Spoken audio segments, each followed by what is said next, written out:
৭.৫ লক্ষ বৃক্ষরোপণের লক্ষ্যমাত্রা নিয়ে বন মহোৎসব পালন করছে বর্ধমান বন বিভাগ। পরিবেশ রক্ষা, বনভূমির বিস্তার এবং আগামী প্রজন্মের জন্য আরও সবুজ পৃথিবী গড়ে তোলার উদ্দেশ্যে জেলা জুড়ে শুরু হয়েছে এই বৃহৎ কর্মসূচি। সেই কর্মসূচির অংশ হিসেবেই রথযাত্রার সকালে কাঁকসার গড় জঙ্গলে অনুষ্ঠিত হল বন মহোৎসব।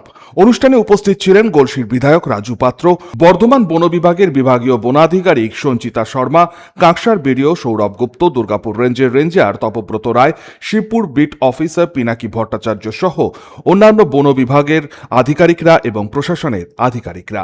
অ্যাকচুয়ালি এখানে অরণ্য সপ্তাহ যেটা 14 জুলাই থেকে 20th জুলাই অবধি চলবে, তো ওটার কন্টিনিউয়ার প্রোগ্রাম আছে। 14th কে ডিস্ট্রিক্ট লেভেলে ইনঅগ্রেশন হয়েছে, তো প্রোগ্রাম আছে কি বিভিন্ন জায়গায় যেখানে ফরেস্ট আছে, तो स्टूडेंट्स निये प्रोग्रामটা करा होबे, सिट एंड ड्रॉ कंपटीशन और अन्य रकमें विभिन्न तरह के प्रोग्राम हम यहाँ पे करा रहे हैं। तो उसी का ही एक ये वो है। बर्धमान डिवीजन टोटल 7.5 লক্ষ টার্গেট আছে, তো আমি ও করার চেষ্টা করছি। এদিন খুদে পড়ুয়াদের নিয়ে সচেতনতামূলক পদযাত্রার আয়োজন করা হয়। উপস্থিত অতিথি এবং প্রশাসনিক আধিকারিকেরা বৃক্ষরোপণ করেন। গলসির বিধায়ক রাজু পাত্র বলেন, রাজ্য সরকার বন দপ্তরের কাজের ওপর বিশেষ গুরুত্ব দিয়েছে। পরিবেশ রক্ষায় বন দপ্তরের এই উদ্যোগ অত্যন্ত প্রশংসনীয়। দেখুন, আমাদের পরিবেশে সুস্থ থাকতে গেলে প্রথম আমাদের পরিবেশকে সুস্থ রাখার জন্য এই বন দপ্তরকে প্রচুর বড় ভূমিকা। তার জন্য আমরা আগে নিজের শরীরকে যদি না সুস্থ রাখতে পারি, আমরা মানুষের বা সাধারণ জনগণের কি কাজ করতে পারবো আমরা।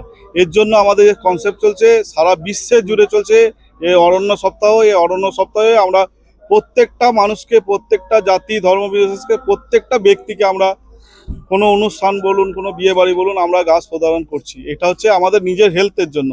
নিজে যদি না সুস্থ থাকি, অপরকে কিভাবে সুস্থ রাখবো। গাছ আমাদের একটা বড় ভূমিকা, গাছ থেকে আমরা নিঃশ্বাস প্রশ্বাস নিই। গছ জঙ্গলকে আরো ডেভেলপ করব। আর বন দপ্তরে আমরা একদম বন দপ্তরকে আলাদা পরিবেশ, আমরা সবুজ, চারিদিকে সবুজ সংকেতের দিকে আমরা আগাচ্ছি। সনাতন গড়াই, 99 নিউজ বাংলা, কাঁকসা। আপনারা দেখছেন 99 নিউজ বাংলা। বদলাবো আমরা।